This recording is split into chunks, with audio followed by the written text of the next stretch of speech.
My emergency MC. That's Amwati. Can you put your hands together for Amwati? Yeah. Let me tell you a little bit about myself. A little bit. You know, before Manti came from New Jersey, I was the only MC in Minnesota. Is Manti here? He's gone. Then the others followed till now because I graduated from MC and I went to do video program, as you all know. But today, as an emergency comes, I have to take over. All right.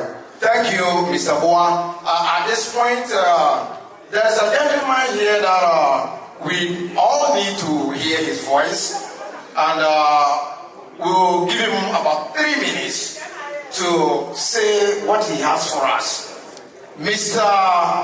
Boy, are you here? Please, let's put our hands together for Mr. Boy. He has something to tell us as a Ghanaian community.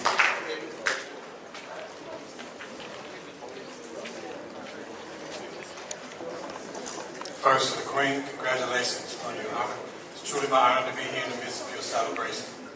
To the King, to all of the representatives here, to the clergy, to the Ghanaian community. I'd just like to say thank you for having me and inviting me here.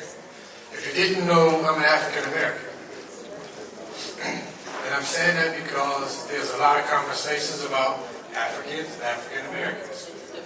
I'm here to let you know that it's an ongoing effort between Roberta and I and others in this community to try to bridge that gap between the myth that's going on in this community between African and African Americans and how we can come together to begin to open up doors and windows of opportunities for each and every one of us.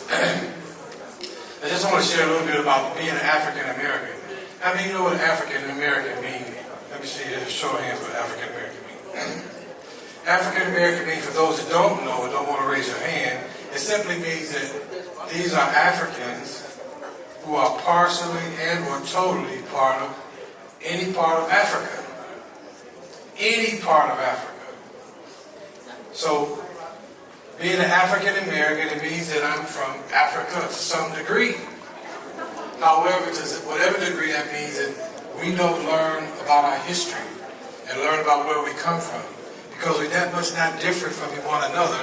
And I'm just here to let you know that it's time that we began to lift up our voices, to begin to have meaningful conversations, begin to embrace who we are as people and individuals, despite where we come from, knowing and recognizing where we come from.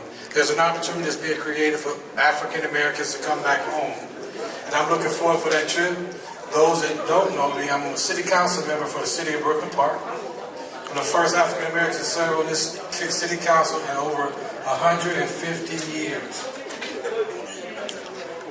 Those that also don't know me, I have an adopted Liberian daughter. I was a guest speaker in Liberia about 3 years ago. I adopted a Liberian daughter. She's now in her senior year at AME University. She works for the Vice President of Liberia. She was nominated for Emerging Leaders in Africa Award by the Obama Foundation. So I'm putting my efforts of what I'm saying into what I truly believe, how we can become united as one and build upon these opportunities that we're so missing in this community, one that we totally need within this community. I'm also been permission to start the new suburban NAACP, and I'm inviting each and every one of you to join me and be a part of this effort to lift up our voices and bring meaningful voices and presence to these suburban communities where we're moving into all over the state of Minnesota. All over the state of Minnesota, these cities are getting money because we live there. They don't tell you that. So we need to make sure that we're at the table to get some of those monies that they're getting for us for living there, but they're not telling us that we're getting this money. So when you get there for opportunities open to start your businesses, there's money that's there. I just want to say, listen, I'm here to support our community and building those bridges, opening up doors and windows of opportunity that we can walk across freely as brothers and sisters, united together as one population and one people. Something that I just can't do by myself, but respectfully but directly, asking for your all participation and moving forward as we grow forward together as Africans and African Americans, or African in Africa and or African Americans working together as one. Thank you very much for your time. Thank you very much. We appreciate your coming.